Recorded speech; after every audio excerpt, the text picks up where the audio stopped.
Hey, today I'm going to show you how I use the AKAI MPC 2000XL. You know, it's not like one of the first MPCs, it's not one of the latest ones. It's nice because it's in a nice price range. You should be able to find one for a few $100, and it still has a pretty classic sound. And it's from late 90s. Sampling will be covered in a separate video, specifically sampling from vinyl. I'm going to show you how I put together sequences on it, sort of like build a pattern, and how the interface works. Now here you can see the interface is on the screen, so you'll be able to really understand how it works because it's zoomed in all the way. The reason why I was so muffled is because I was using the filter that's inside the program. So if I go to the main screen here, this is the main screen on the 2000XL, and there are different parts of the interface: mixer, other, MIDI sync, sample, trim, program. So if I go into program, I have to push the shift button, press 6, and now I'm in the program edit. Now the 2000XL allowed you to have 4 different programs. Each program is basically a bunch of samples on different pads to simplify things. The older MPC 2000 only had 1. There's 4 here. They call them drum 1, drum 2, but really you don't need, it's not just for drums, right? So the first one, I think I had my basic drums. Second one, I had a bunch of samples I put in. So drum 2 is here.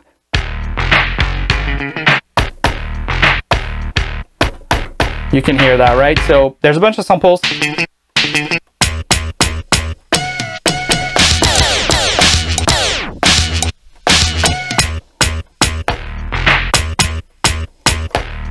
Okay, I'm getting lost, but every time you press a key or press a pad, the screen basically changes to that note, right? Pad A02, pad A01, it tells you the number of the note here, and it shows you the sound that's on it. Sound 2, it's this longer sample. Sound number 3, sound 3 is, it's this sort of like guitar stab. So let's go back on the first one here. So when you have a sound like this one, and you go into parameters, params, you get a bunch of stuff. You get the envelope, you know, how much it's going to like fade in and fade out. The filter here is basically a resonant filter, low pass filter. If I open it up all the way, you can really, you can hear everything. You know, you can hear the high frequency, low frequency. If I turn this down, now it's muffled. Now if we crank up the resonance, things will get even more kind of whistly, if you will. Let's crank it up. Okay, so let's crank the resonance down. This is nice in the middle because it like muffled everything down, sort of making it more resonant without having that whistle kind of wheezly sound. If I go down even more, now you just get that bass at frequency 20. What's interesting is it feels like, let's say you're in a club or something, and then you go to outside or a different room, you sort of hear it through the walls, you hear the bass coming through. Right.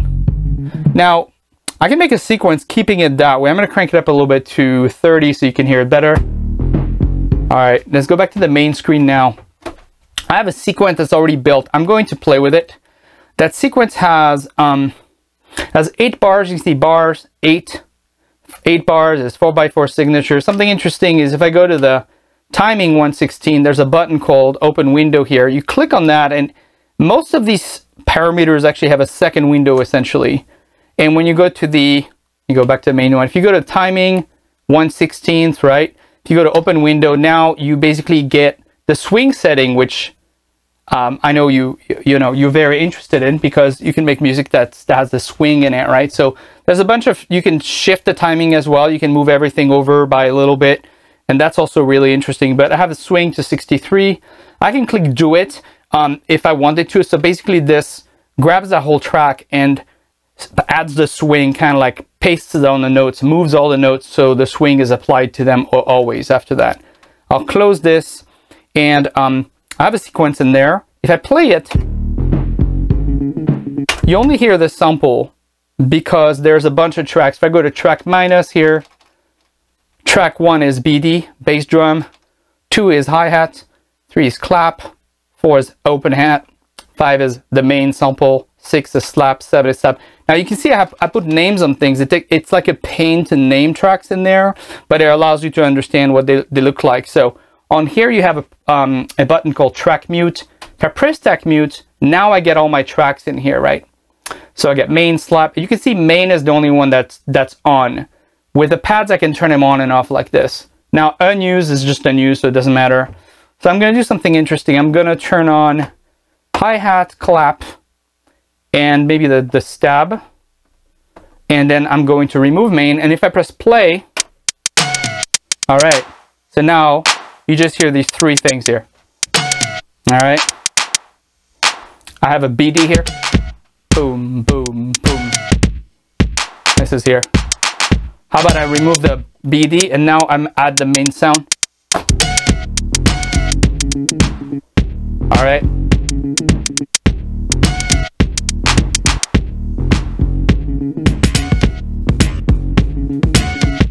Damn.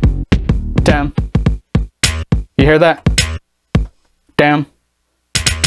All right, that's the slap. So this is a sequence. I'm going to turn all the tracks on again.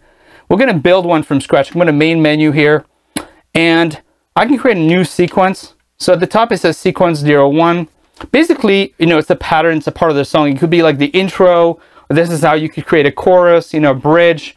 I don't really care about song structure, to be honest with you. If I create a new one called unused here, right? Unused is there, and now if I play, woo! All right, so I can just record. Let's do, there's 2 bars right now. We can do 2 bars, that's fine. Now maybe let's do new bars 4. So what I did here when I said change the bars is it allows me to say there's 2 bars currently.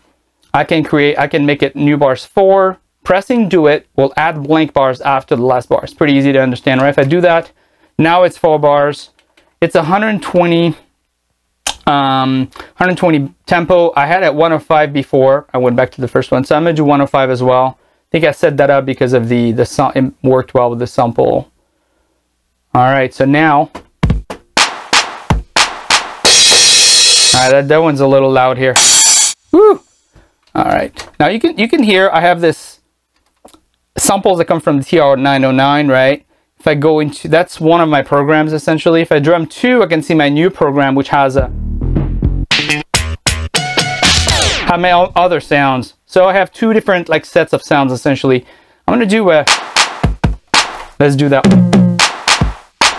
All right, so now if I press overdub or record and play start, it's gonna count beats, and then it will start recording. Let's do it. Tack, tack, tack.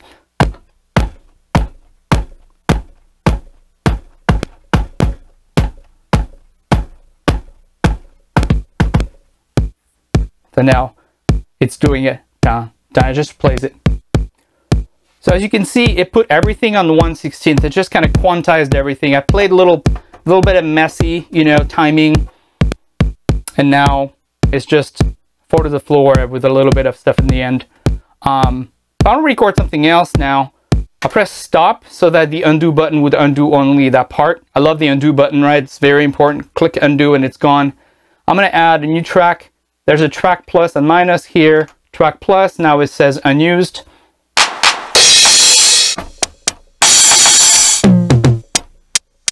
Okay, I'm going to use this closed hat here. Same thing. I'll do record, play start, tack, tack, tack.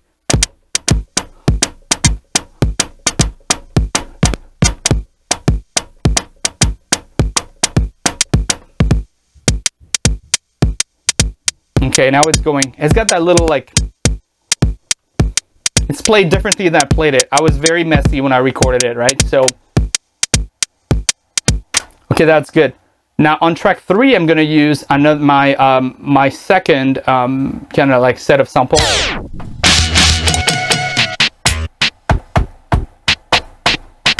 Okay, okay, I want that sound, but I'm gonna open up the filter you heard earlier. So I'm gonna shift 6, which is program. I'm gonna select drum 2, which is my second set of sounds. This is the one I'm hearing. Go to params again, like I was doing in the beginning, right? I'm going to turn down the resonance, kind of open up the filter. Maybe turn it down a bit.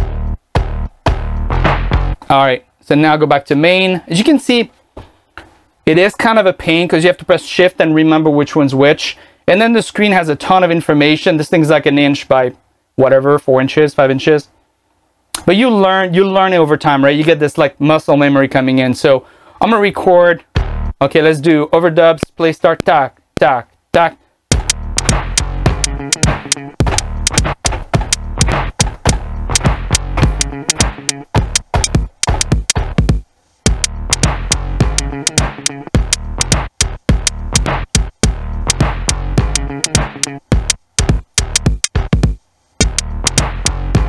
So okay, it's recorded. Now it was super messy on the sample here. It just I got messed up because I was hearing all the crazy closed hat on top, and so I was hitting it. It didn't sound quite right, but once it finally looped and had recorded the whole 4 bars, it sounded all right. And so, but yeah, now I have the whole thing. I can add another track if I want to, and this one. I'll do a clap, okay? Overdub or record, play start, tack, tack, tack, tack.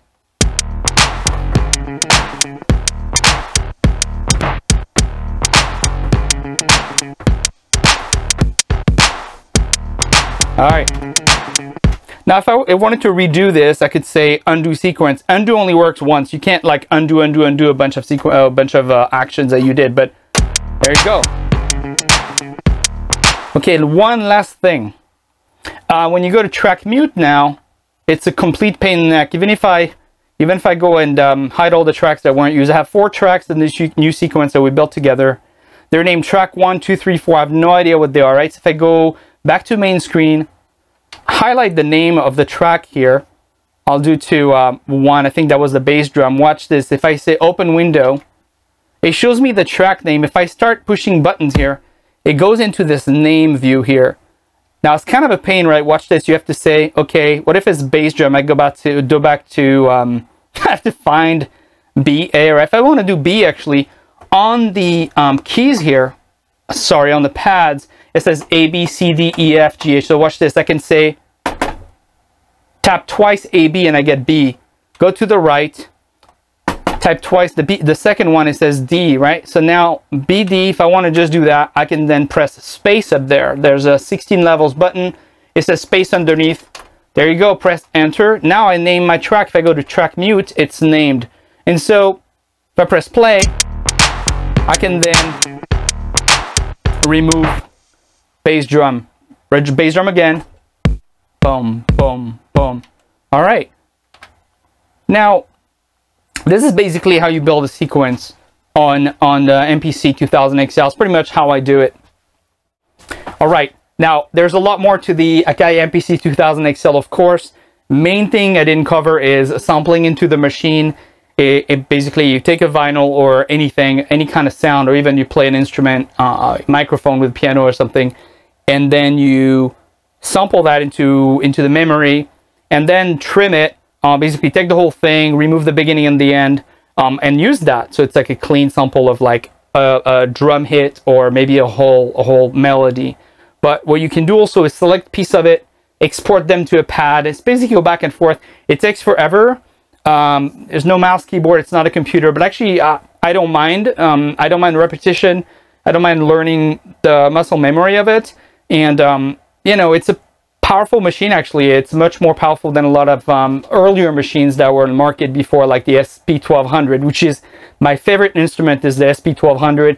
I have one here, and I will cover it in many future videos. But for now, you know a little bit more about what this AKAI MPC is about, right? So I'm going to load a couple of beats and play them to show you a little bit of things I did with it in the past, okay?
Okay, here's another one.